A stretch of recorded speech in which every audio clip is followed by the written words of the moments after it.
జీవం సమృద్ధిగా మనలను బలపరచు. సమృద్ధి అయిన ప్రభుని జీవం సమృద్ధిగా మనలను బలపరచు. అలసిన హృదయాలకు ఇది సమృద్ధి జీవం. విరిగిన హృదయాలకు వాక్యామృత జీవం. ఓ నేస్తమా వీక్షించుమా యేసులో సమృద్ధి జీవం.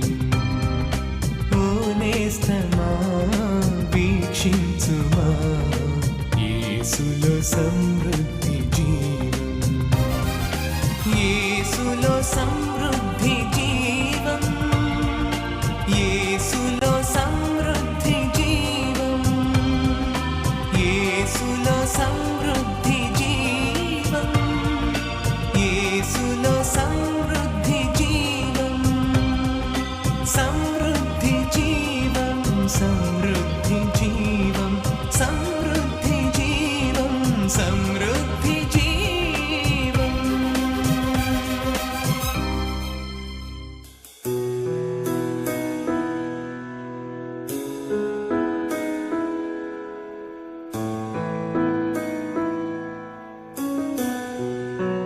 క్రైస్తవులుగా మనం కొన్ని పదాలు ఉపయోగించాం. హైందవులు అయితే వాళ్ళు ఏమంటారు అంటే ఇది మా అదృష్టం అని అంటారు. ఏదైనా మంచి కార్యం జరిగితే మా అదృష్టం. సో క్రైస్తవులు ఆ పదం మనం ఉపయోగించాం. అదృష్టం కాదు. ఇదేంటి ఏమని చెప్పాలి మరి మనం? ధన్యత. నేర్చుకుందాం కొన్ని పదాలు. రైట్, విశ్వాసులుగా ఏ పదాలు ఉపయోగించాలో. ఇది మన అదృష్టం కాదు, ఇది మన యొక్క ధన్యత. ఈ ధన్యత అనేది అదృష్టం కన్నా చాలా మించిన గొప్ప పదం. వాళ్ళు అక్కడితో ఆగిపోతారు. అదృష్టం అంటారు అంతే. మనకు అదృష్టం కన్నా ఇంకో గొప్ప పదం దేవుడు మనకు పరిచయం చేశాడు. ఓకే, అది మనకు చాలా సందర్భాలు చూస్తాం కదా. ఆయన్ని దేవుడిగా కలిగిన ప్రజలు వారెవరండి? ధన్యులు. అలాగే ఈ వాక్యాన్ని వినేవారు ధన్యులు. కీర్తన మొదటి కీర్తనలో మరి ఆ మాట కూడా రాయబడింది కదా. కీర్తన మొదటి భాగంలో మొదటి కీర్తనలో ధన్యుడు యెహోవా ధర్మశాస్త్రమునందు ఆనందించు దివారాత్రము దాన్ని ధ్యానించువాడు ధన్యుడు. అదండి. సో విశ్వాసులుగా ప్రభు మనల్ని మీరు ధన్యులు అని పిలుస్తున్నారు. ఇవారే బ్లెస్డ్ పర్సన్ అని దేవుడు పిలుస్తున్నారు. సో కాబట్టి దేవుని ప్రజలుగా ఆ ధన్యత మనం పొందుకొని ఉన్నాం. అలాగే దేవుణ్ణి ఆరాధించడం కూడా ధన్యతగా మరి మనం చూడాలి. అలాగే మన జీవితాల్లో దేవుడు ఏ కార్యం చేసినా, ఏ మేలు చేసినా, మన దేవుడు ఎంత ఎత్తుకి తీసుకుని వెళ్ళినా, సో ప్రతి సందర్భంలో మనం దాన్ని ఎలా చూడాలి? ధన్యతగా మరి మనం చూసి మరి ప్రభుని స్తుతించాలి, ఆరాధించాలి. మంచిది. దేవుని యొక్క వాక్యం ధ్యానం చేద్దాం. యోహాను సువార్త 15వ అధ్యాయము 1-11 వచనాలు చదువుకుందాం.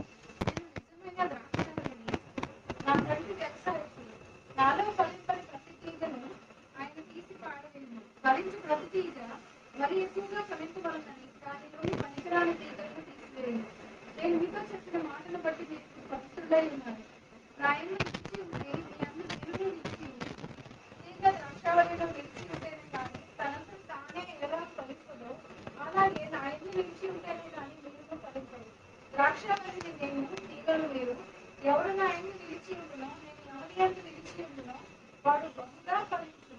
నాకు వేరుగా ఉండి మీరేమీ చేయలేరు. ఎవడైనను నా ఎందు నిలిచి ఉండని ఎడల వాడు తీగవలే బయట పారవేయబడి ఎండిపోవును. మనుషులు అట్టి వాటిని పోగు చేసి అగ్నిలో పారవేయరు, అది కాలిపోవును. నా ఎందు మీరును మీ యందు నా మాటలను నిలిచి ఉండిన ఎడల మీకేది ఇష్టమో అడుగుడి, అది మీకు అనుగ్రహించబడుతుంది. మీరు బహుగా ఫలించడం వలన నా తండ్రి మహిమపరచబడును. ఇందువలన మీరు నా శిష్యులగుదురు. తండ్రి నన్ను ఎలా ప్రేమించెనో నేనును మీరు నాలా ప్రేమించుదురు. నా ప్రేమ యందు నిలిచి ఉండుడి. నేను నా తండ్రి ఆజ్ఞలను కైకొని ఆయన ప్రేమ యందు నిలిచి ఉన్న ప్రకారం మీరును నా ఆజ్ఞలు కైకొనిన ఎడల నా ప్రేమ యందు నిలిచి ఉండురు. మీ యందు నా సంతోషం ఉండవలననియు మీ సంతోషము పరిపూర్ణము కావాలననియు ఈ సంగతులు మీతో చెప్పుచున్నాను. మనం చదువుకున్నటువంటి యొక్క వాక్య భాగంలో యేసు ప్రభువు తనను తాను ఎలా మనకు పరిచయం చేసుకుంటూ ఉన్నారు అంటే, ఆయన ద్రాక్షావల్లిగా తనను తాను మనకు పరిచయం ఇంట్రడ్యూస్ చేసుకుంటూ ఉన్నారు. ఎలాగంటే ఇప్పుడు నా పేరు ద్రాక్షావల్లి అన్నట్టుగా మనం పరిచయం చేసుకుంటాం కదా, నా పేరుది, మీ పేరు ఏంటండి అని అడుగుతాం కదా. సో అలాగా యేసయ్య అయితే ఆయన యేసు ప్రభువే. అయితే ఇక్కడ చదువుకున్న వాక్య భాగంలో నా పేరు ద్రాక్షావల్లి, మీ పేరేంటి, మీ పేరు ఏదైనా చెప్పారనుకోండి, నా పేరు సాత్విక్ లేకపోతే నా పేరు యోగిత్ అన్నారంటే కాదు మీ పేరు తీగలు అంటారు ఆయన. నా పేరు ద్రాక్షవల్లి, మీ పేరు తీగలు అని ఆయన తనను తాను పరిచయం చేసుకుంటున్నారు. ఓకే, ఆయనకు ఒక క్రొత్త పేరుతో తనను తాను పరిచయం చేసుకుంటున్నారు. అలాగే క్రొత్త పేరు మనకు కూడా దేవుడు ఇస్తున్నారు కదా, కొత్త పేరు మనకు కూడా యేసయ్య ఇస్తున్నారు. మనకు మన ఓన్ సొంత పేరు ఉన్నప్పటికి కూడా మీరైతే తీగలు. ద్రాక్ష తోటలు చూసారా? మా చిన్నప్పుడు మా ఇంటి పక్కనే ద్రాక్ష తోటలు ఉండేవన్నమాట. అక్కడికి వెళ్ళే వాళ్ళం. మరి ఆ ద్రాక్షలు వచ్చినప్పుడు అక్కడ కోసుకొని కూడా తినేవాళ్ళం. చాలా బాగుండేది, చూడడానికి చాలా బాగుంటుంది కదా, అంతా కూడా బాగా అరలుకొని కదా. మీరు చూసారా ద్రాక్ష తోటలు? చూడలేదా? అయితే మీరు వెళ్ళి చూడాలి. సాధువు ఎప్పుడు చూడలేదా? టీవీలో చూసావు అంతే. అవును, ఈ జనరేషన్కి మరి టీవీలోనే నిజంగా మరి తెలియదు. గొర్రెలు చూసావా? షీప్ టీవీలోనా రియల్గానా? రియల్గా టీవీలో చూస్తావు. ఈ జనరేషన్ పిల్లలకి ఇవి తెలియవు అనమాట. అంటే ముఖ్యంగా సిటీలో పుట్టిన వాళ్ళకి ఇవి తెలియవు. మేకలు ఎలా ఉంటాయో, గొర్రెలు ఎలా ఉంటాయో, బర్రెలు ఎలా ఉంటాయో, ద్రాక్ష తోట ఎలా ఉంటుందో కదండి, బీరకాయ తోటలు ఎలా ఉంటాయో మరి ఇవి మనకు తెలియదు. వాటర్ మెలన్ తోటలు చూసారా? చూడలేదు. సో కొన్ని మరి చూడాలైతే. సో యేసయ్య కొన్ని మనకు ఆత్మీయ పాఠాలు నేర్పించడానికి అవి ఆయన వాళ్ళకి చూపించాడు. లేదు, వాళ్ళు కూడా ఆ రోజుల్లో పొలాల్లో పడి వెళ్తుండే వాళ్ళు. ఎందుకంటే ఇశ్రాయేల్ దేశం కూడా మన భారతదేశం లాగే అగ్రికల్చర్ బేస్డ్ నేషన్. ఎక్కువ శాతం మరి వ్యవసాయం పండించి వ్యవసాయం మీద ఆధారపడి ఉండేటటువంటి దేశము ఆయన జన్మించినటువంటి ఇశ్రాయేల్ దేశమైన. మన భారతదేశం కూడా అంతే కదా. సో మనకు కూడా వ్యవసాయం. సో మరి మాకు కూడా చిన్నప్పుడు పొలం ఉండేది. మరి అందులో ఆ పొలంలో వేరుశనగ, మాది సొంతూరు అనంతపురం జిల్లా కాబట్టి ఇండియాలోనే ఎక్కువ శాతం వేరుశనగ మనం తింటాం కదా, వేరుశనగలు. వేరుశనగ నూనె కూడా ఉంది కదా. సో దాంతో చాలా ఐటమ్స్ చేస్తాం. చిక్కీ తింటారు కదా. సో ఇవన్నీ కూడా ఇండియాలో ఎక్కువ ఏ జిల్లాలో మరి ప్రొడ్యూస్ చేస్తారంటే మాది మా జిల్లాలోనే, అనంతపురం జిల్లాలోనే ఎక్కువ శాతం వేరుశనగ పండుతుంది. మేము చిన్నప్పుడు పండించేవాళ్ళం వేరుశనగ. అలాగే కందిపప్పు, ఓకే, ఇంకేంటి ఆముదాలు, ఇంకేం వేసేవాళ్ళం, ఉలవలు, అలసందులు అంటారు మా ఊరు సైడ్, అలసందులు. ఇంకేంటి అనపకాయలు అంటారు. ఇక్కడ మనకు అవి దొరకవు అనపకాయలు. అంటే మనకి మామూలుగా ఇక్కడ పిక్కలు అంటాం కదా, రైతు మార్కెట్లో రైతు బజార్లు అమ్ముతారు కదా పిక్కలని. అలాగే ఉంటాయి కానీ కొంచెం టేస్ట్ వేరుగా ఉంటుంది అనమాట అవి. కానీ అవి పచ్చివి.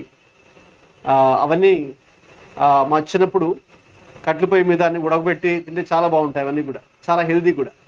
సో అవన్నీ మేము పండించేవాళ్ళం.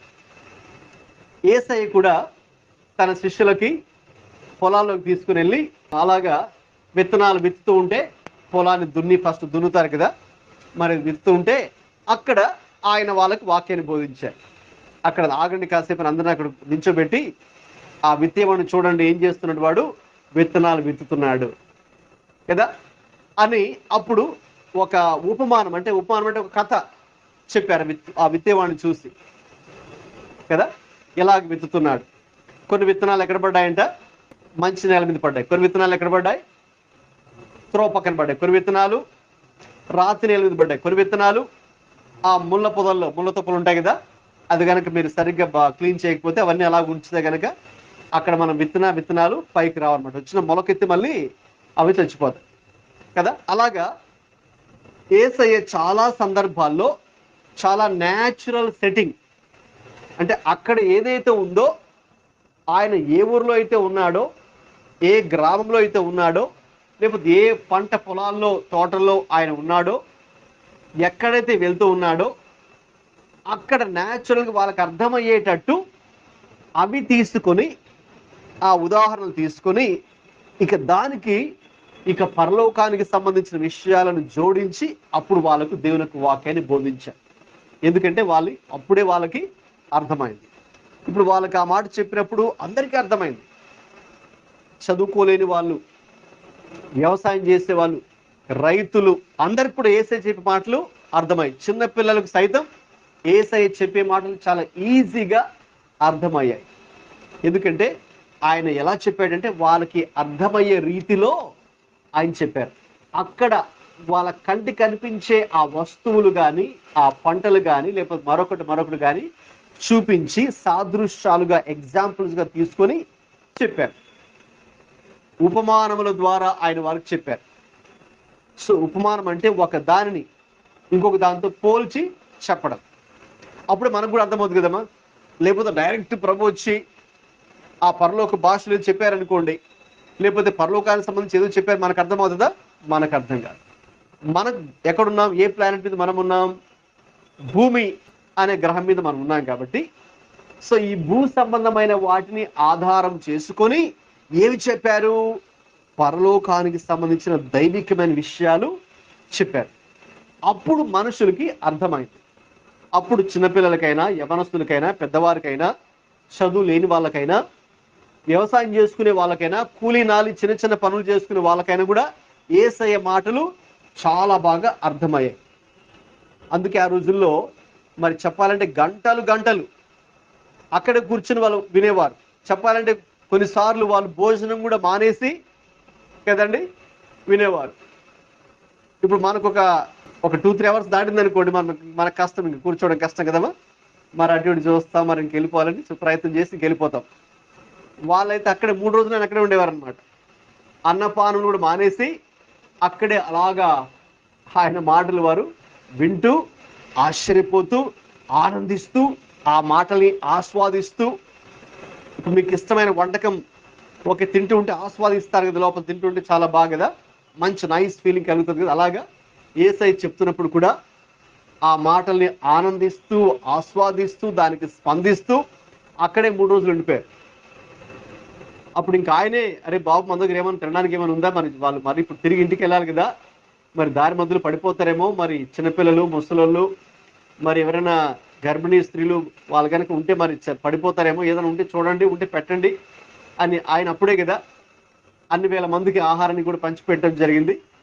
కాబట్టి యేసుక్రీస్తు ప్రభువారు మనకి ఏదైనా ఒక విషయాన్ని బోధిస్తే, ఏదైనా ఒక విషయాన్ని మనకి చెబితే, అది ఏదో మనకు అర్థం కాని భాషలో, ఎవరికి అర్థం కాని రీతిగా ఆయన చెప్పరు. చాలా సింపుల్గా అందరికీ, చిన్నపిల్లలకి సైతం అర్థమయ్యేటట్టుగానే ఆయన బోధించేవారు.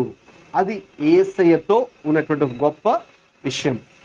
సో మనం చదువుకునే వాక్య భాగంలో యేసయ్య తనను తాను ఎలాగ పరిచయం చేసుకుంటున్నారు? నేను ద్రాక్షావళిని, నేను యేసు ప్రభునే, అయితే నేను ఎవరిని? ద్రాక్షావళిని. మీరు విశ్వాసులే, మీరు మనుషులకు పేరు, ఒక్కొక్కరికి పేరు ఉంది, అయితే మీరెవరు? తీగలు అని ఆయన పరిచయం చేస్తూ ఉన్నారు. నేను ద్రాక్షావళి, తీగలు మీరు. మరి వ్యవసాయదారుడు ఎవరు? వ్యవసాయం చేసేది ఎవరు? అక్కడ పని చేసేది ఎవరు? నా తండ్రి అని దేవుడు చెప్తున్నారు. కాబట్టి నా తండ్రి ఇక్కడ వ్యవసాయకుడు, వ్యవసాయదారుడు అని చెప్పి ఆ మాట చెప్పినప్పుడు వాళ్ళకి చాలా ఈజీగా అర్థమైపోయింది. ఎందుకంటే వాళ్ళకి ప్రతి ఒక్కరికి ద్రాక్ష తోటలు ఉన్నాయి ఆ ఊర్లో. కాబట్టి వాళ్ళు ఎలా ద్రాక్ష తోటలు వాళ్ళు పండిస్తున్నారు, ఎలాగ దాన్ని టేక్ కేర్ చేస్తారు, ఓకే, ఎలాగ దాన్ని అన్ని చేస్తారు, వాళ్ళకి ఈజీగా తెలుసు అనమాట. అందుకని వాళ్ళు చాలా త్వరగా ఈజీగా అర్థం చేసుకోగలిగారు. కాబట్టి నిజమైన ద్రాక్షవల్లి, అది కూడా తనను తాను ఎలా పరిచయం చేసుకున్నారు? ద్రాక్షవల్లిని మాత్రమే కాదు, నేను నిజమైన ద్రాక్షవల్లిని, నా తండ్రి వ్యవసాయకుడు, మీరు తీగలు. కాబట్టి ఇప్పుడు తీగలుగా, విశ్వాసులు అందరూ తీగలుగా మనం ఉన్నాం కదండి. సో ద్రాక్ష మెయిన్ ఇలా ఉంటుంది అనమాట కదా, ద్రాక్షవల్లి, ఓకేనా. తర్వాత దానికి ఏముంటాయంటే ఎన్ని తీగలు అన్ని వస్తాయి కదా, అలాగా ఇలాగ వెళ్తాయి అనమాట. సో కాబట్టి మనం యేసయ్యలో తీగలుగా మరి మనం ఉన్నాం. సో ఇప్పుడు తీగలుగా మనం ఎలా ఉండాలి, ఎలా ఉండకూడదు, ఓకేనా, ఎలా మరి ఎదగాలి, ఎలా ఫలించాలి, మరి అన్నీ చాలా స్పష్టంగా యేసయ్య ఈ వాక్యంలో ఆయన చెప్పారు. రైట్. ఇప్పుడు తీగగా నీ నుంచి నా నుంచి ఆయన ఆశించేది ఏంటి? ఒక వ్యవసాయదారుడు ద్రాక్ష తోట వేసి ద్రాక్ష తోట నడిపించే ఆ యజమానుడు ఏం కోరుకుంటాడంటే, కొంతకాలం గడిచిన తర్వాత ఆ ఆకులుగానే ఉండిపోవాలని కోరుకుంటాడా? ఆ మొక్కగానే ఉండిపోవాలి, లైఫ్ లాంగ్ వాళ్ళ జీవితాంతం ఉండిపోవాలని ఏం కోరుకుంటాడు? ఏది ఆశిస్తాడు? మీరే ఒక చెట్టుని నాటారమ్మ, ఏది ఆశిస్తారు? పంటను ఆశిస్తాం కదా, అది అలాగే మొక్కలా ఉండిపోవాలని కోరుకుంటారా? లేదు కదా. ఒక పంట మీరు ఆశిస్తారు, ఫలాన్ని ఆశిస్తారు కదా, యు ఎక్స్పెక్ట్ ఫ్రూట్ కదా. జామకాయ చెట్టు మీరు నాటితే అది మొక్క అయిన తర్వాత కొంతకాలం ఎదిగిన తర్వాత ఒక ఏజ్కి వచ్చిన తర్వాత ఏం ఆశిస్తారు? ఫలాన్ని ఆశిస్తారు.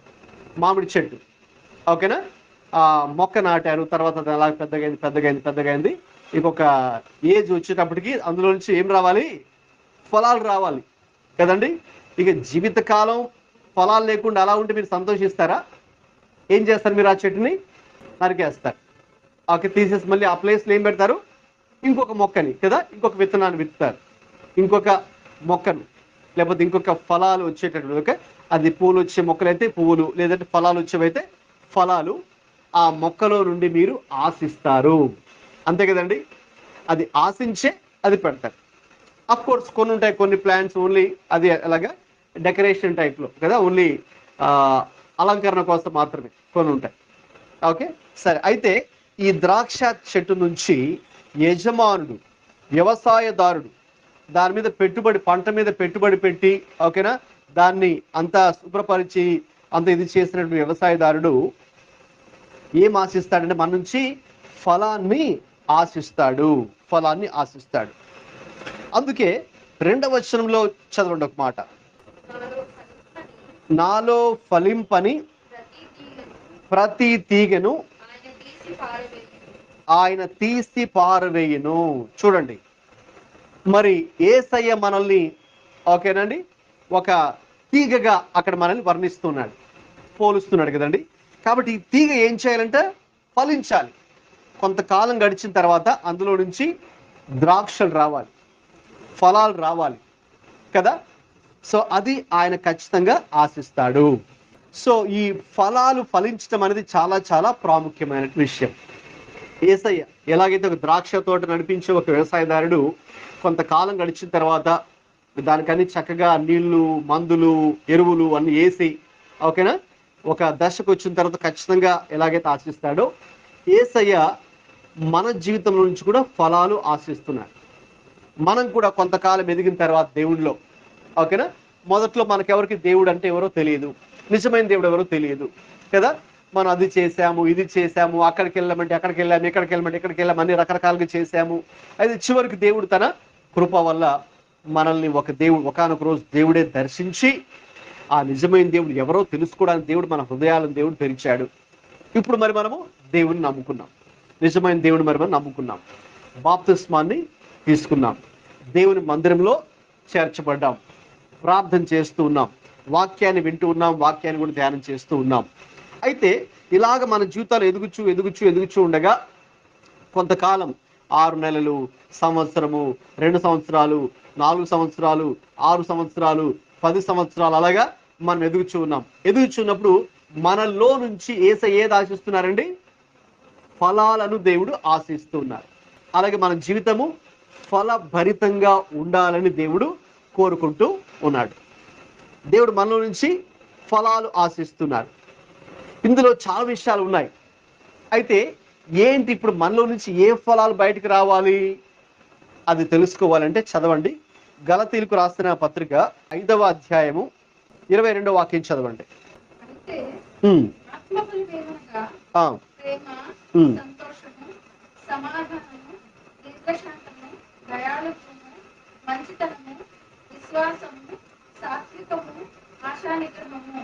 చాలు, గమనించండి. ఇప్పుడు మనము ఫలాలు ఫలించాలి. ఏ ఫలాలు? అక్కడేమో ద్రాక్ష చెట్టు చూపించి ద్రాక్షలు రావాలి, ఓకే, ద్రాక్ష గెల. ఓకే, రావాలి వ్యవసాయదారులు ఆశిస్తారు. మరి ఈ నిజమైన ద్రాక్షవల్లిని యేసయ్య విశ్వాసులుగా తీగలుగా ఉన్న మనము ఈ తీగల్లో నుంచి ఏ ఫలాలు రావాలండి? ఈ ఫలాలు రావాలి. ఎన్ని ఉన్నాయండి అక్కడ? 8, 9? 9 ఉన్నాయి. ఓకేనా? ఆ 9 ఫలాలు మనలో నుంచి బయటికి రావాలి. ఏంటి ఆ 9 ఫలాలు? 1 ప్రేమ. అంటే మనందరూ కూడా మనలో ఒక ప్రేమ అనేటువంటి ఒక ఫలము. ఇది ఏ ప్రేమ? దైవికమైన ప్రేమ. ఓకేనా? ఈ లోక సంబంధమైనటువంటి ప్రేమలతో కాదు, దైవికమైన ప్రేమ. అంటే దేవుడే కలిగి ఉన్నటువంటి ప్రేమ మనలో కూడా అటువంటి ప్రేమ. అదే దాన్ని అగాపే అని పిలుస్తారు మూల భాషలో. అంటే దేవుడు కలిగి ఉన్న ప్రేమ. అది ఒక నిస్వార్థమైనటువంటి ప్రేమ. ఏదో ఇతరుల నుంచి ఆశించి వాళ్ళు ఏదైనా ఇస్తారంటే అప్పుడే మనం వాళ్ళని ప్రేమించేది కాదు. మనం ఒకరు ప్రేమిస్తున్నప్పుడు వాళ్ళ గురించి మనం ఏది కూడా ఆశించకూడదు. సో నాకు వాక్యాన్ని బోధించినటువంటి మా యొక్క సార్ కూడా చెప్పిన మాట, నీవు ఇతరుల గురించి ఏది కూడా మరి నీవు ఆశించకూడదు. అప్పుడే అది ఏ ప్రేమ అవుతుంది? నిస్వార్థమైన ప్రేమ, యేసయ్య ప్రేమ, నిజమైన ప్రేమ అవుతుంది. అంతే కదా? ఎదుటి వాళ్ళ దగ్గర నుంచి మనం ఏది కూడా ఆశించకూడదు. ఇంకా అలాగే చాలా ఉన్నాయి. మరి ఆ ప్రేమ గురించి మనకు 1 కొరింథీ పత్రికలో 13వ అధ్యాయానికి ఒకసారండి. ప్రేమ అని అంటున్నాం కదా, ఏంటి మరి? నీలో నాలో ఆ ప్రేమ ఉంటే, దేవుని ప్రేమ ఉంటే మనం ఎలా ఉంటాం? 4వ వాక్యం ప్రాక్టికల్ గా చదవండి. 1 కొరింథీ 13:4. ప్రేమ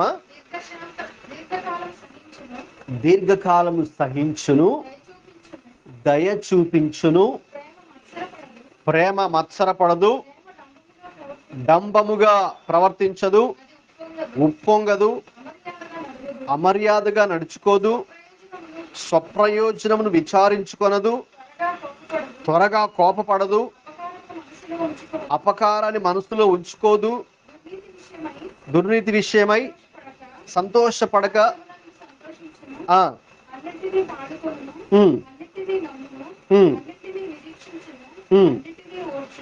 చాలు. చూసారా? వాస్తవంగా చెప్పాలంటే అధ్యాయం అంతట్లో కూడా పౌలు భక్తుడు ప్రేమ గురించి మాట్లాడుతున్నాడు. అంటే నిజమైన ప్రేమ, దైవ సంబంధమైన ప్రేమ, అగాపే ప్రేమ, దేవుని ప్రేమ.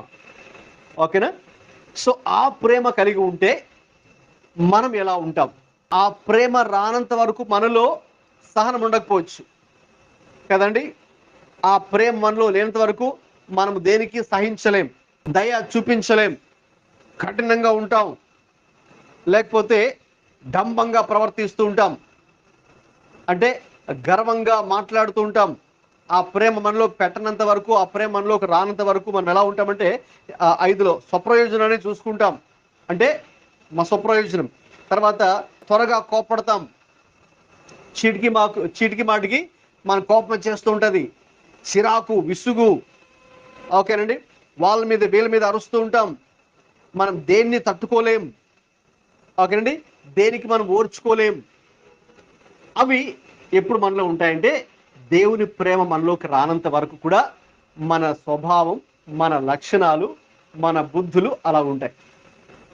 అయితే ఎప్పుడైతే యేసయ్య మన హృదయంలోకి వస్తారో, ఎప్పుడైతే మనము దేవుని కృప వలన ఆయన రక్తము చేత మన హృదయం అంతా కూడా పరిశుద్ధపరచబడి మనలో ఉన్న పాప స్వభావాన్ని ప్రభు తీసివేసి మనకు నూతన హృదయాన్ని ఇస్తాడో, మనం ఎప్పుడైతే ఆయనకు కుమారులుగా కుమార్తెలుగా మార్చబడతామో, ఆయన సన్నిధిలో మనము మందిరంలో చేర్చబడతామో, బాప్తిసం తీసుకొని దేవుని కృపలో ఆయన అంగీకరించి జీవిస్తామో, అప్పుడు మనలోకి ఆ దైవిక ప్రేమ దేవుడు మనలో పెడతాడు.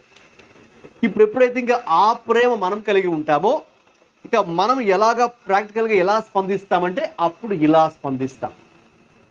ఇటువంటి ప్రేమ అనే ఫలము అది మనం ఫలిస్తాం. అదేదో ఒక రోజులో జరిగేది కూడా కాదు, అది ఒక ప్రాసెస్.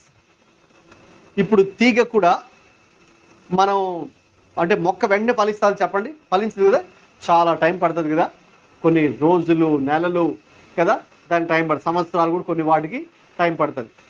మరి అవి వాటికి మనము చక్కగా చూసుకుంటూ ఎరువులు వేసి కదా, కొన్ని మొక్కలు మనం పెట్టి వెండి సరిపోతాయి కదా. కాబట్టి ఏం చేయాలి? మంచి ఎరువులు కదా. మా ఇంట్లో కొన్ని మొక్కలు చనిపోయాయి కాబట్టి ఏం చేయాలి, బహుశా అది మట్టి మార్చాల్సి ఉంటుంది, లేకపోతే ఆ ఎరువులు మందులు కలిపిన మట్టి ఉంటుంది కదా, అది తీసుకురావాలి. అది కొనుక్కొచ్చి అప్పుడు పెడితే అప్పుడు బతుకుతాయి చూడాలి. మరి కొన్నిటికి సూర్యరశ్మి అందాలి, కొన్నిటికి అందాల్సిన అవసరం లేదు, కొన్ని చనిపోతాయి. అది జాగ్రత్త మనం తీసుకోవాలి, ఎందుకు అది చనిపోయింది ఓకేనా అని చాలా జాగ్రత్తగా మనం చూస్తే అప్పుడు అది మొలక ఎత్తి కదా పెద్దగా అవుతుంది, చనిపోకుండా అది కరెక్ట్గా అది ఉంటుంది అనమాట. సో ఏదో రాత్రికి రాత్రే మనం విత్తనం ఎత్తిన వెంటనే ఫలాలు ఏమి వచ్చేవి కదా, చాలా టైం పట్టేస్తుంది. సేమ్ వే మన జీవితాల్లో కూడా అంతే కదండి. మనం యేసు ప్రభు నమ్ముకున్న వెంటనే కూడా మనము ఓకేనండి పరిపూర్ణ పరిశుద్ధులుగా మారిపోయామని చెప్పండి, లేదు. సో అంత పర్ఫెక్షన్ మనలోకి వచ్చేసిందా, లేదు కదా. It's a process. అదేంటంటే ఒక కొనసాగే ప్రక్రియ, అది కొనసాగుతూనే ఉంటుంది రోజు రోజు రోజు రోజు. అయితే ప్రభు మన నుంచి ఆశించేది ఏదంటే మనం కొంత టైం తీసుకున్నా మనలో నుంచి ఈ ఫలం అయితే రావాలి. ఏ ఫలం రావాలి? మొట్టమొదటిగా 9 ఫలాలు ఉన్నాయి కదా, ఆ ఫలాల్లో మొదటి ఫలం ఏంటి? ప్రేమ అనే ఒక ఫలం. వాస్తవం చెప్పాలంటే మనం దీని గురించే సాయంకాలం వరకు మాట్లాడుకోవచ్చు. ప్రేమ అనే ఆ ఒక్క పదము, ప్రేమ అనే ఒక్క మాట, దేవుని ప్రేమ నీవు నేను కలిగి ఉంటే ఎలాగుంటాం, ఎలా స్పందిస్తామంటే చూడండి, దీర్ఘకాలము మరి మనం సహిస్తామంటే సహనం దేవుడు మనలో పెడతాడు. అది కూడా ఇంకొక ఫలమే, తర్వాత చూద్దాం. అది కూడా సహిస్తాం, దయ చూపిస్తాం, మత్సరపడం, లేక వాళ్ళని వీళ్ళని చూస్తే అసూయపడం కదా, వాళ్ళని వీళ్ళు చూసి అసూయపడము. అలాగే డంబంగా అంటే ఉప్పొంగడం అంటే కొంతమంది చాలా డంబంగా మాట్లాడుతుంటారు కదా. మామూలుగా మనం మాట చెప్పాలంటే బడాయి మాటలు అంటారు కదా మన వ్యవహారిక భాషలో, అదనమాట. అది ఇది అన్నట్టుగా చాలా గొప్పగా వాళ్ళని హెచ్చించుకొని చెప్తుంటారే, అది ఆ డంబం, ఆ మత్సరపడడం, ఉప్పొంగడం, లేకపోతే గర్వించడం, ఓకే, లేకపోతే అహంకారంతో మాట్లాడడం. కొంతమంది మనం చూస్తాం చాలా అహంకారంతో మాట్లాడుతుంటారు కదా, ఓకే, గర్విష్ఠులుగా ఉంటారు కొంతమంది. దేవుని ప్రేమ మనలో ఉంటే అలా అహంకారంతో ఉంటామా? గర్వంతో మాట్లాడతామా? డంబముగా ఉంటామా? ఉండం. ఏం చేస్తాం మరి మనల్ని మనము తగ్గించుకుంటాం కదా. సో ఇవన్నీ కూడా ఉన్నాయి. దేవుని ప్రేమ ఉంటే డంబముగా మనం ప్రవర్తించమంట, ఉప్పొంగము, అమర్యాదగా మాట్లాడడం కదండి. ఎవరైనా మనల్ని అమర్యాదగా మాట్లాడారనుకోండి, మనము తిరిగి అమర్యాదగా మాట్లాడడం. ఒకరు మనల్ని ఒక బూతు మాటతో తిట్టారనుకోండి, అమ్మ ఇప్పుడు మీరు ఎక్కడికో పనికి వెళ్ళారు, అక్కడ వాళ్ళు బూతు మాటతో తిట్టారు, మీరు కూడా మళ్ళీ తిరిగి బూతు మాట తిడతారా? తిట్టకూడదు కదా, మనం తిట్టకూడదు. వాళ్ళు మనల్ని బూతు మాటతో తిట్టినా మనం మాత్రము మాట్లాడకూడదు, మనం మాత్రము అమర్యాద. వాళ్ళైతే అమర్యాదగా ప్రవర్తించారు, మరి వాళ్ళు అన్నారండి మరి నేను కూడా ఇలా అన్నాను అని మనం చాలాసార్లు సమర్థించుకోవచ్చు. వాళ్ళు ఇలా అన్నారండి మరి నేనేం చేయాలి, నేను కూడా, వాళ్ళు కొట్టారండి నేను కూడా కొట్టాను, వాళ్ళు ఇలా బూతు మాట అంటే నేను కూడా బూతు మాట మాట్లాడానండి, మరి ఏం చేయమంటారు, నేను మనిషినే కదా అని చాలాసార్లు మనం కూడా సమర్థించుకుంటాం. అయితే దేవుని ప్రేమ మీలో ఉంటే ఓకే, మీరేం చేస్తారండి, అమర్యాదగా మీరు నడుచుకోరు. ఒకసారి మదర్ తెరీసా ఆమె అనాథాశ్రమాలు నడిపించింది చాలా కుష్ఠరోగుల మధ్య కదా. అప్పుడు కలకత్తాలో ఒక పెద్ద సంస్థను కూడా స్థాపించి, మరి ఆమె చనిపోయి చాలా కాలం అయింది, కానీ ఆ పేరు మీ అందరూ తెలుసు, మదర్ తెరీసా అని పేరు విన్నారు కదా.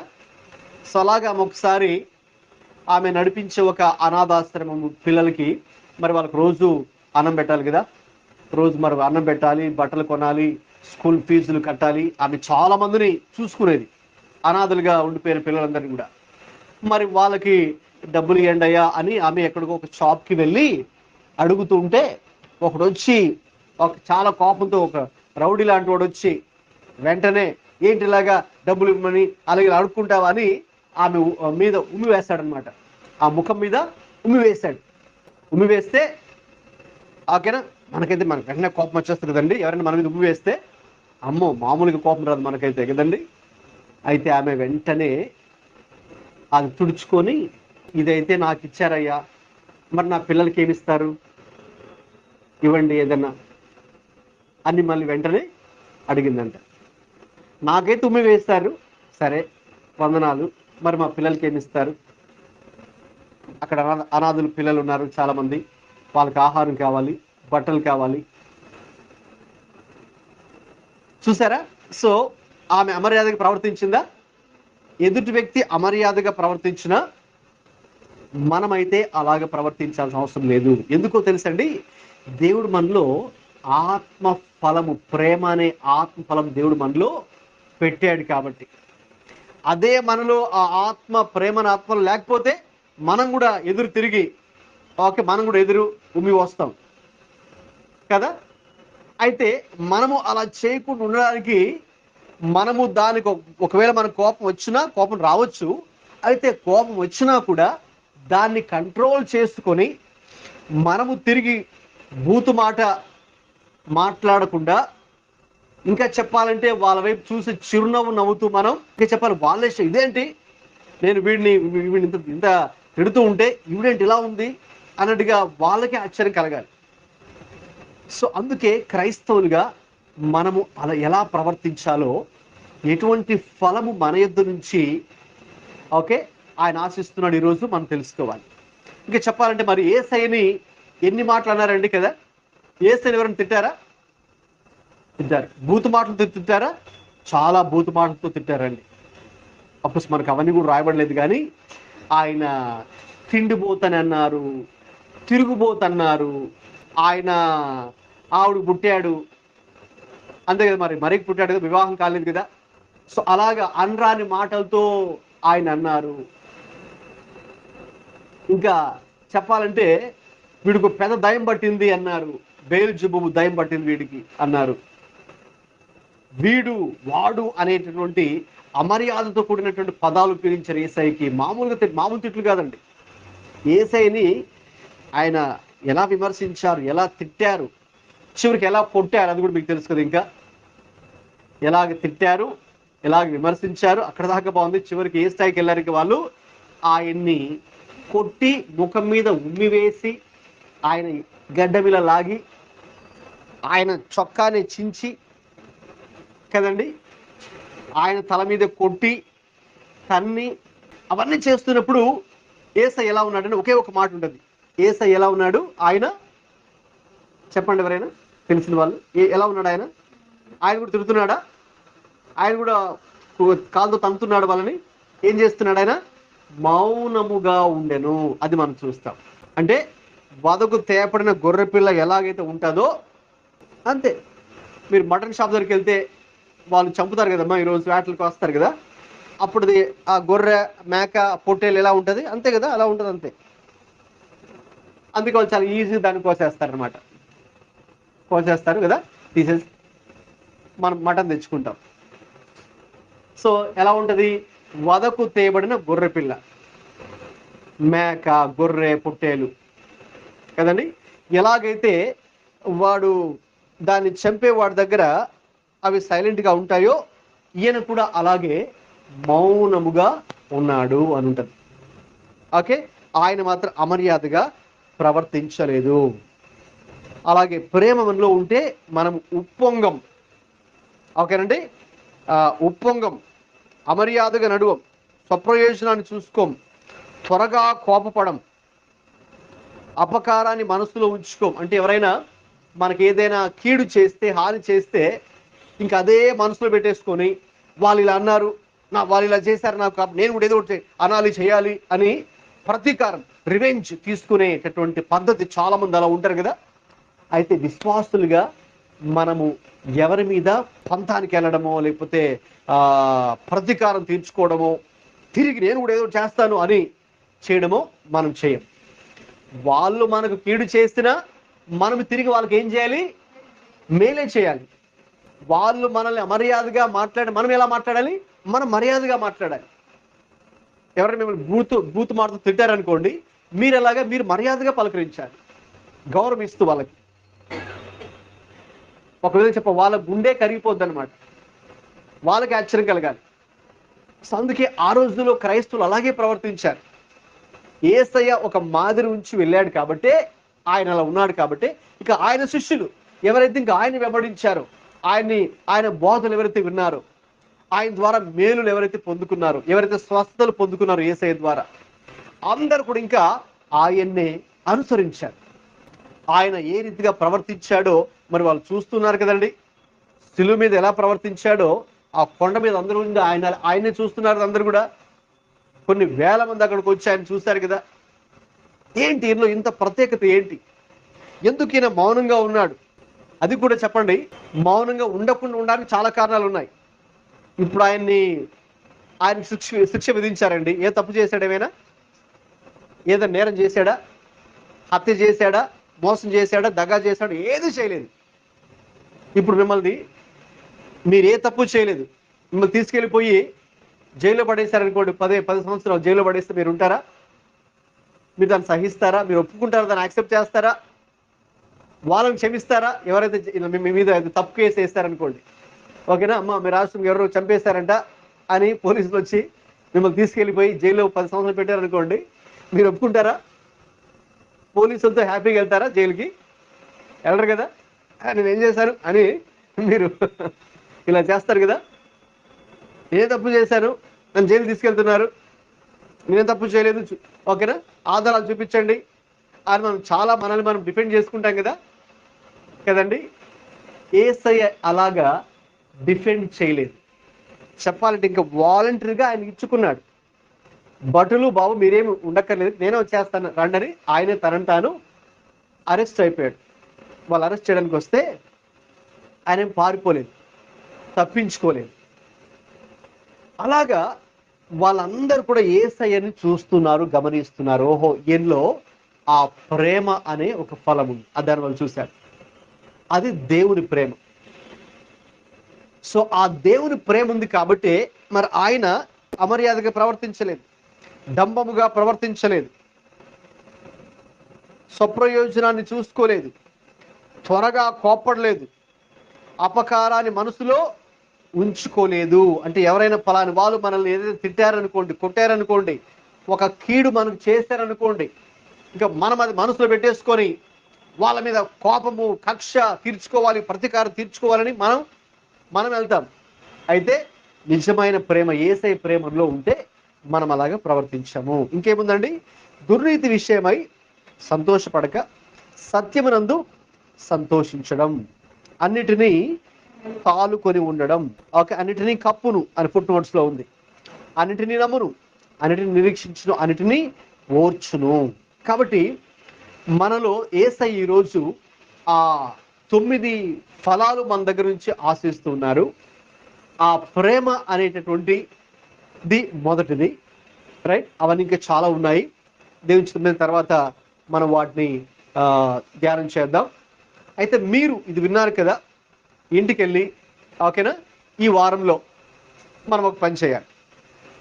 ఏంటంటే, మనం ఇక్కడ ఆదివారం వాక్యం వినేసి ఇక్కడ ఆదివారం టైం అయిపోయిందని చెప్పేసి ఇక్కడే మనం హడావిడికి వెళ్ళిపోకుండా విన్నటువంటి ఈ వారాన్ని ఇక సోమవారం నుంచి శనివారం దాకా ఏం చేయాలంటే దాన్ని ప్రాక్టీస్ చేయాలి. మళ్ళీ ఏటో ఆదివారం వస్తారు, అప్పుడు మళ్ళీ మీరు వాక్యం వింటారు. సో ఈ వాక్యం మీరు ఈరోజు విన్నారు కాబట్టి ఆదివారం, మరి ఇంటికి వెళ్ళిన తర్వాత ఈ రోజే టైం స్టార్ట్స్.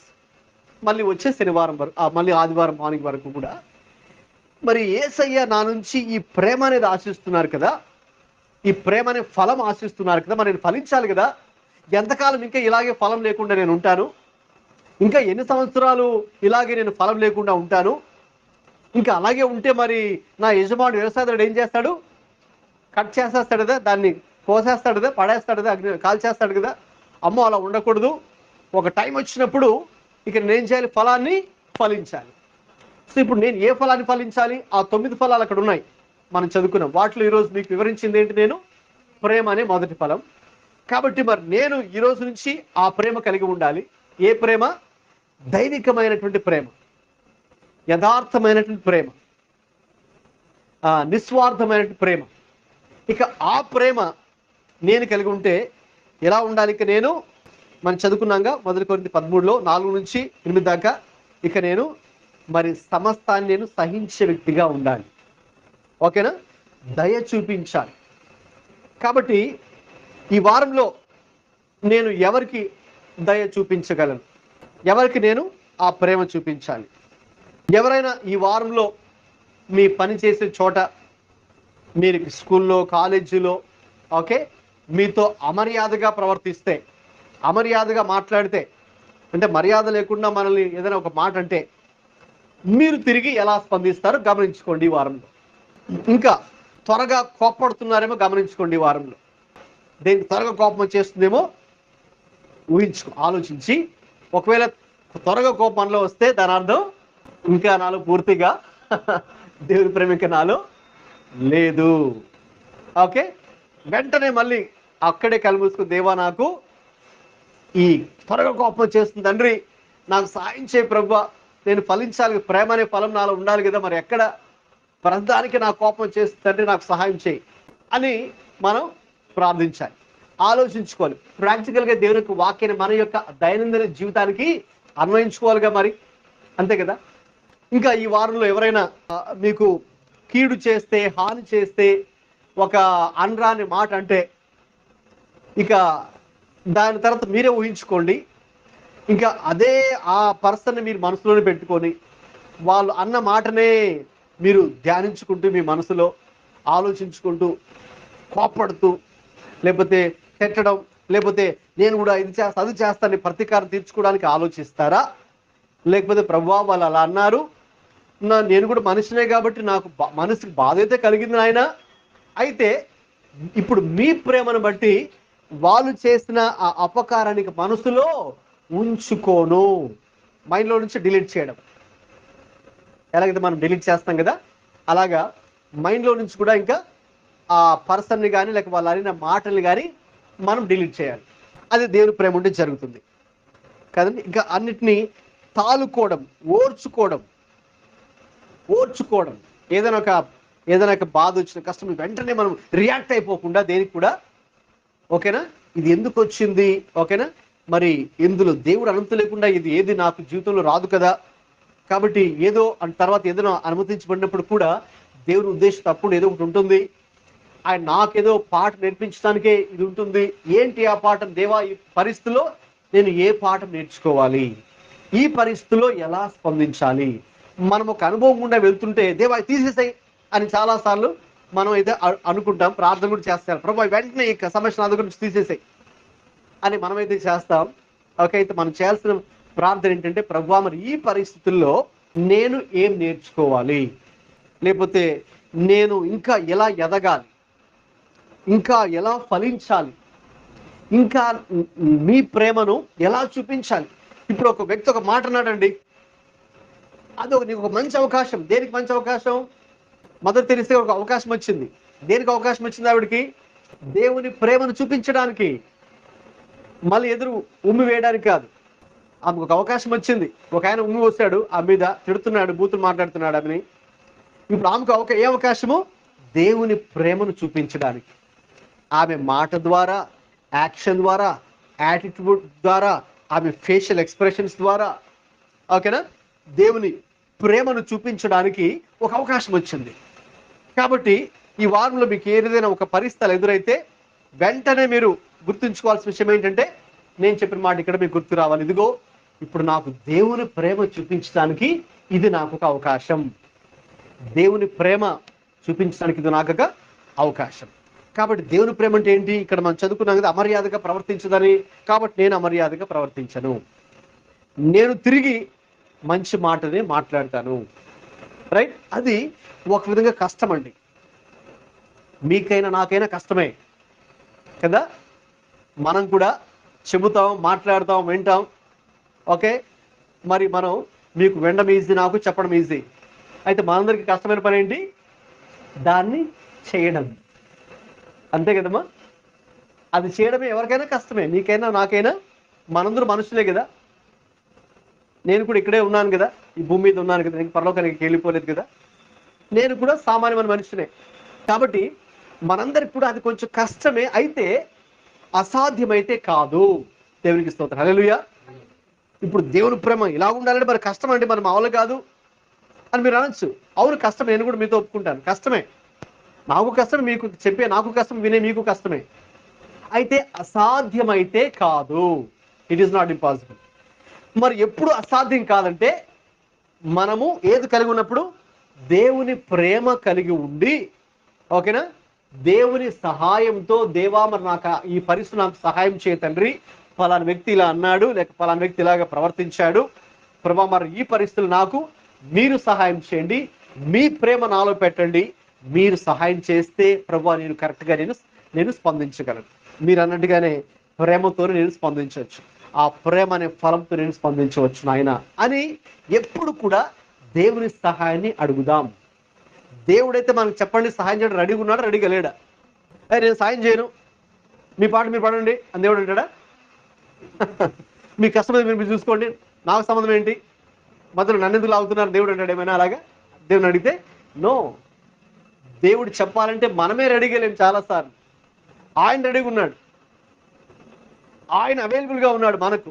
ఎందుకు? మనకు సహాయం చేయడానికి, మన చేయి పట్టుకొని నడిపించడానికి. మన కనుక పడిపోతుంటే మునిగిపోతుంటే మన చేయి పట్టుకొని పైకి లేవనెత్తడానికి ఆయన అయితే రెడీగా ఉన్నాడు. మనం నోరు తెరిచి ఒక మాట అడగాలి కానీ దేవా సహాయం చేయను ఆయన అని ఆయన రెడీగా హియర్ ఐ యామ్ అని వెంటనే దేవుడు వచ్చేస్తాడు. కాబట్టి దేవుని సహాయంతో ఇది సాధ్యమే. మన సొంత శక్తి చేత బలం చేత దేవుని ప్రేమ చూపించాలి అంటే మనం చేయలేము, మనం చూపించలేము. ఇక్కడ మన సొంత శక్తి బలము తెలివి ఏది మనకు సరిపోదు. ఇక్కడ మనకు కావాల్సింది దేవుని ప్రేమ, దేవుని సహాయం, పరిశుద్ధాత్మ యొక్క సహాయం. ఆయన సిద్ధంగా ఉన్నాడు, మరి మీరు సిద్ధంగా ఉన్నారా లేదా? మన సిద్ధంగా ఉన్నాం లేదా? అది మనం ఆలోచించుకోవాలి.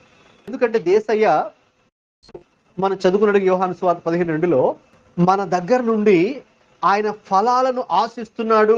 ఏం ఆశిస్తున్నాడండి? ఫలాలు ఆశిస్తున్నాడు. మీరు ఇంక జీవితాంతము ఇంకా ఇలాగే ఫలం లేకుండా ఉండాలని మాత్రం ఆయన కోరుకోడు.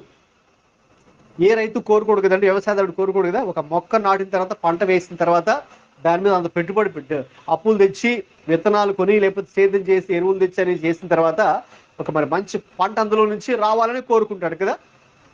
ఆ పంట అది ఇలాగ ఇదైపోవాలి ఎవరు కోరుకోరు, నాశనం అయిపోవాలి ఎవరు కోరుకోరు కదా, కోరుకోరు. దేవుడు కూడా అంతే, మనము ఫలభరితంగా ఉండాలని దేవుడు కోరుకుంటున్నాడు.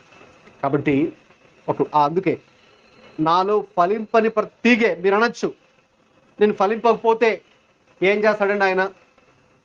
ఏం చేస్తాడంటే అదే చేస్తాడు. ఏంటది? నాలో ఫలింపని ప్రతిగను ఆయన తీసి పారవేయును. ఓకే, ఎలాగైతే రైతు అది రావట్లేదు అనుకోండి, దాన్ని కట్ చేసేస్తాడు, పడేస్తాడు, రైట్. దానికన్నా ముందు ఆయనకు పని చేస్తాడు, అది వీలైతే మనం తర్వాత చెప్తారు. దాన్ని కత్తిరిస్తాడు, కొన్ని ఆకులు కత్తిరించి ప్రూనింగ్ అంటారు దాన్ని, అది చేసి వెయిట్ చేస్తాడు. అంటే మనలో ఏమైనా అనవసరమైనవి ఆయన కొన్ని కట్ చేస్తారు, కత్తిరిస్తారు. కత్తిరించి మళ్ళీ మనకు ఆయన అవకాశం ఇస్తారు, మళ్ళీ ఫలిస్తామేమో. ఆ ఎండిపోయినవి, ఆ పురుగు పట్టినటువంటి ఆకులు, పురుగు వచ్చినప్పుడు తినేస్తున్నప్పుడు ఆకు వేరుగా ఉంటుంది, మీకు తెలుసు కదా కదా అలాంటివి తీసేస్తాం మనం కూడా కదా ఏదైనా చూస్తే. సో అలాంటివి తీసేస్తాడు. పనికిరానివి, పురుగు పట్టినవి, కొన్నిటికి ఏమొస్తుంది, కొన్ని రోగం వస్తుంది.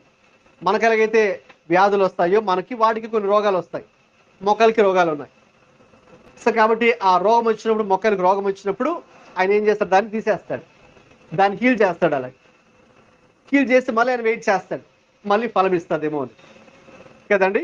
కాబట్టి మరి మనకు ఆయన ఎన్ని అవకాశాలు ఇచ్చినా మనము పంట పండకపోతే, కాయలు కాయకపోతే, ఫలం ఫలించకపోతే, నాలో ఫలించిన ప్రతి తీగను ఆయన తీసి పారవేయును.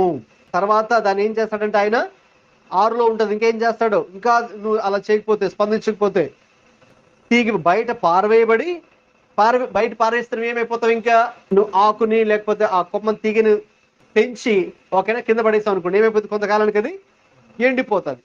మనుషులు ఏం చేస్తారు? అట్టి వాటిని పోగు చేసి అగ్నిలో మంట పెట్టేస్తారు కదండి, అగ్నిలో పారవేస్తారు, అది కాలిపోవును. అది జరుగుతుందండి. మనం గనక ఫలించకపోతే ఇక ఆయనే మనం తీసి ఓకేనా బయటికి పారవేయాల్సి వస్తుంది. ఇంకా మనుషులు దాని మీద తొక్కుతారు. ఒకరోజు తీసుకెళ్ళి అన్ని కూడా ఏం చేస్తారండి? అవి మంట పెట్టేస్తారు, అంతే కదండి. వేస్ట్ కదా, వేస్ట్ ఎందుకు అలా ఉండాలని మంట పెట్టేస్తారు. కాబట్టి ఇక్కడ దాని అర్థం ఏంటంటే మనము కూడా యేసుక్రీస్తులో ఫలించకపోతే మరి మనము కూడా అటువంటి శిక్షకు పాత్రలు కావాల్సిందే. ఆయన ప్రేమించే దేవుడే, అవకాశాలు ఇచ్చే దేవుడే. ఒక అవకాశం కాదు, 2 కాదు, 10 కాదు, చాలా ఇస్తారు ఆయన. మరి దేన్ని కూడా మరి మనం లెక్క చేయకుండా ఇంకా ఉంటే మరి ఒకరోజు దాని మూల్యం కూడా మనం చెల్లించుకోక తప్పదు, శిక్ష కూడా ఉంటుంది, అంతే కదా. మరి టీచర్ హోంవర్క్ చెప్తే ఏం చేస్తారు? సరే మేబీ వాళ్ళు కొంచెం గ్రేస్ చూపించి సరే రేపు చేసుకొని రారా అంటారు. రేపు చేయకపోతే సరే ఎల్లుండి చేయరా అంటే ఎల్లుండి చేయకపోతే కొడతారు.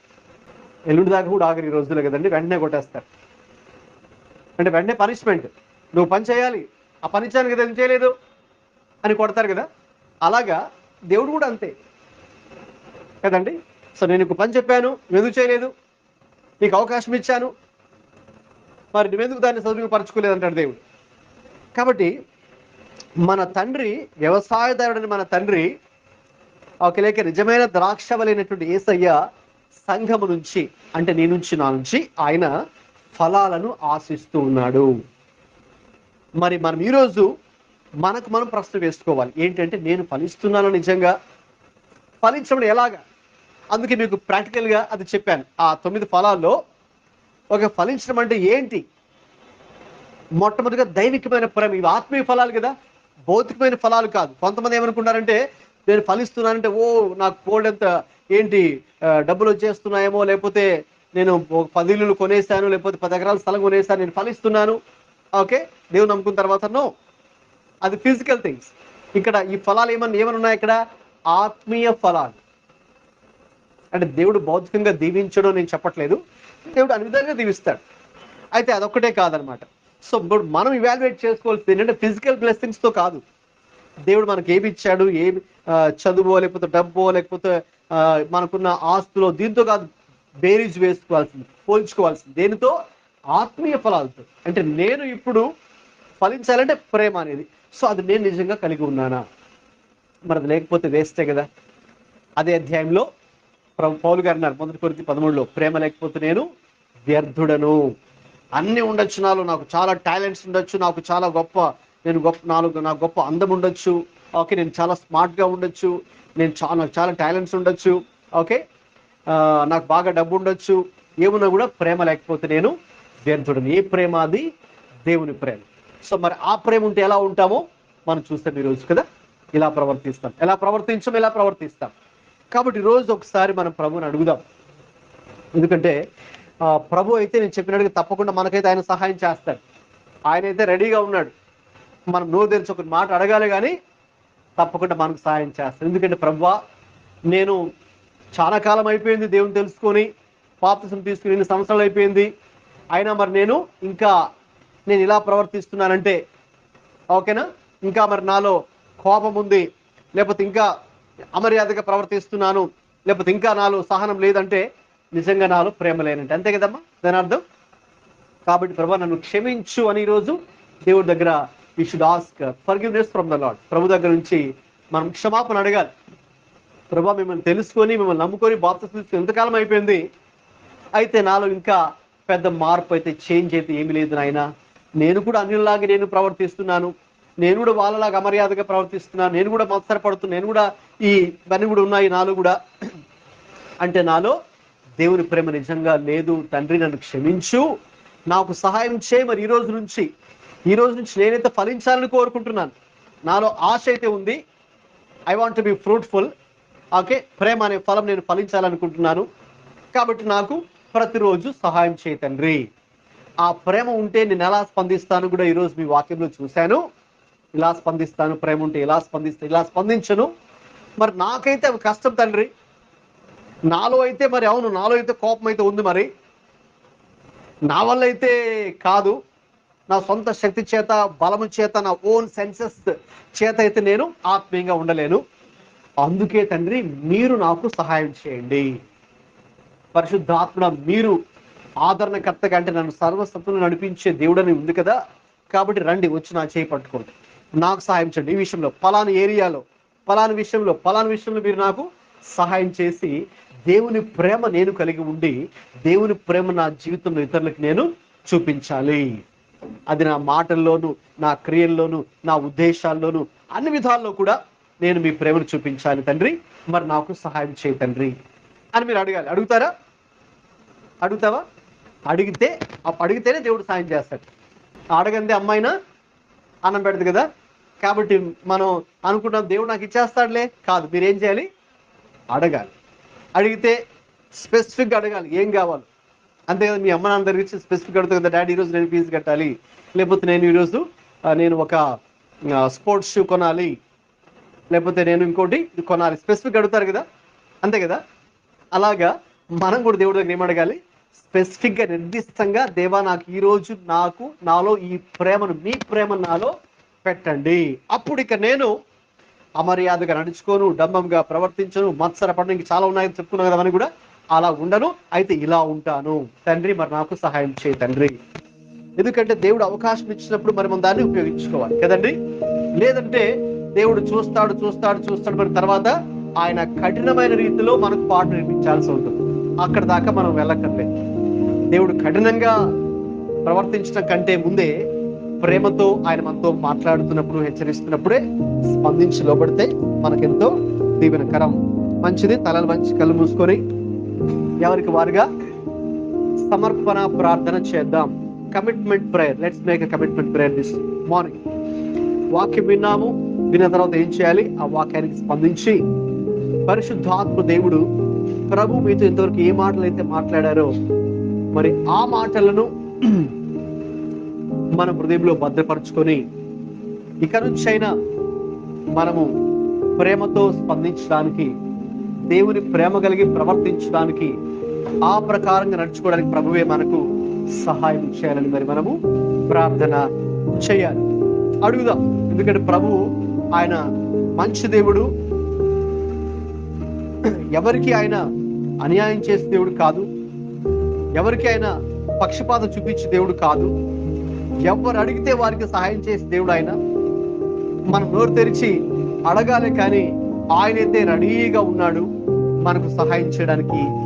మనము ఆ ప్రేమను కలిగి మన జీవితాల్లో, మన అనుదిన జీవితాల్లో, మన డైలీ లైఫ్ లో వాక్యాన్ని అభ్యాసం చేయడం. ఇక్కడ ఆదివారం ఏదైతే వాక్యం వింటూ ఉన్నామో అది ఇక మన జీవితాల్లో సోమవారం నుంచి శనివారం దాకా మన అనుదిన జీవితాల్లో, మన కుటుంబాల్లో, మనం ఎక్కడికైతే బయటికి పనులకు వెళ్తున్నామో మరి అక్కడ దేవుని వాక్యాన్ని మన హృదయంలో ఉంచుకొని ఇక ఆ ప్రకారంగా నడుచుకోవడానికి, దాన్ని ప్రాక్టీస్ చేయడానికి దేవుడే మనకు సహాయం చేయాలని అడుగుదాం, ప్రార్థన చేద్దాం. ప్రేమగల తండ్రి, ప్రభువా, ఇది ఉదయకాలం మీద మీరు మీ వాక్యం ద్వారా మాతో మాట్లాడారు నాయన. విశ్వాసులుగా మా దగ్గర నుంచి మీరు ఏం ఆశిస్తున్నారో కూడా మీరు మీ వాక్యంలో చెప్పారు తండ్రి. మీరు నిజమైన ద్రాక్షవల్లి తండ్రి, వ్యవసాయకుడు, మేము తీగలుగా ఉన్నామని మీరు చెప్పారు నాయన. కాబట్టి ప్రభువా, ఈ తీగల నుంచి తీగలుగా ఉన్నటువంటి విశ్వాసులుగా ఉన్న మేము, మా ఇద్దరు నుంచి మీరు ఆశించేది ఫలాలు తండ్రి, ఆత్మీయ ఫలాలు అని మీరు చెప్పారు అయ్యా. అందులో చాలా ఉన్నాయి. ఒకటి ప్రేమ గురించి ఈరోజు మేము క్లుప్తంగా చూసాం నాయన.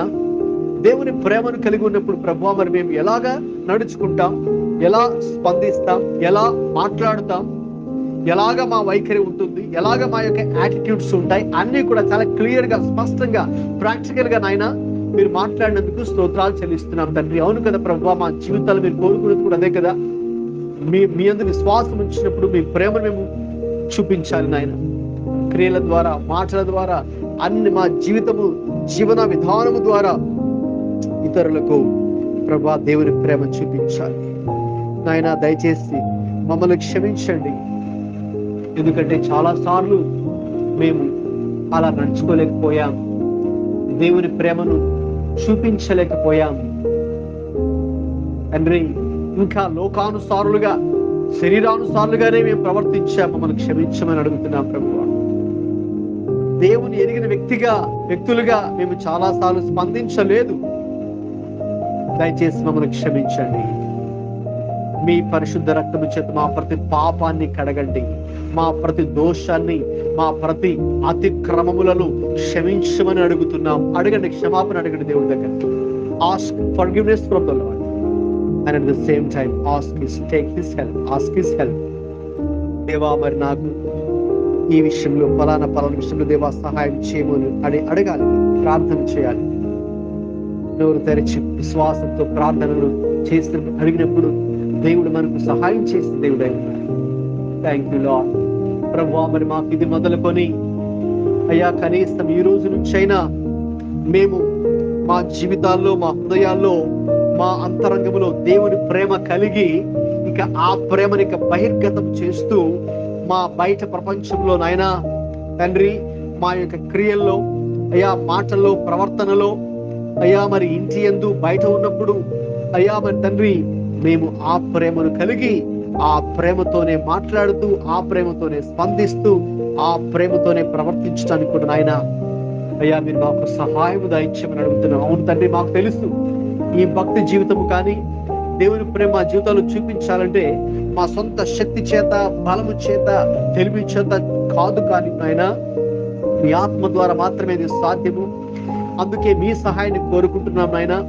పరిశుద్ధాత్మ దేవుడా, సంఘానికి ఉదయకాలం సహాయం దయచేయమని అడుగుతున్నానయ్యా. ప్రభు, ఎవరైతే తమ హృదయాలు ప్రార్థన చేసుకుంటూ ఉన్నారో, దేవా నాకు సహాయం చేయము, నాకు మీ సహాయము కావాలని ఎవరైతే అడుగుతున్నారో ప్రభువా, ప్రతి బిడ్డకు కూడా మీరే సహాయం దయచేయమని అడుగుతున్నాము తండ్రి. హల్లెలూయా. మీ ప్రేమను కలిగి జీవించడానికి నాయన, మీ ప్రేమను చూపించడానికి తండ్రి అయ్యా, మాటల్లోనే కాదు, అది మా క్రియల ద్వారా కూడా మీ యొక్క ప్రేమను వ్యక్తపరచడానికి నా దేవ, ప్రియ పరిశుద్ధాత్మ దేవుడా, ఈ ఉదయకాలం ప్రత్యేక వినతులు ప్రార్థిస్తూ ఉండగా సహాయం దయచేయమని అడుగుతున్నామయ్యా. ఇది మొదలుకొని మా జీవితము ఫలభరితముగా మార్చమని ప్రార్థిస్తున్నాము నాయన తండ్రి. ప్రభు, ఫలించేవారిగా, ఆత్మీయ ఫలాలు ఫలించేవారిగా మేమందరూ ఉండాలని కోరుకుంటున్నాం ప్రభు. అవునయ్యా, ఎన్ని సంవత్సరాలు అయ్యా, ఎన్నో సంవత్సరాలు, ఎన్నో నెలలు అయ్యా మరి తండ్రి రోజులు దొరికిపోతున్నాయి మా జీవితాల్లో నాయన. మరి ఇంకా మేము ఫలించకుండా ఉంటే ఎట్లా ప్రభువా? మీరైతే ఆశిస్తున్నారు కదా మా దగ్గర నుంచి ఫలాలు, అటువంటి ఆత్మీయ ఫలాలు మేము ఫలించుటకు దేవా ప్రతి ఒక్కరికి ఉదయకాలన సహాయం దయచేయమని ప్రార్థన చేస్తున్నాను తండ్రి. Thank you lord. అయ్యా మీకు వందనాలు దేవా, మీకు స్తుతులు స్తోత్రాలు చెల్లిస్తున్నాము నాయన.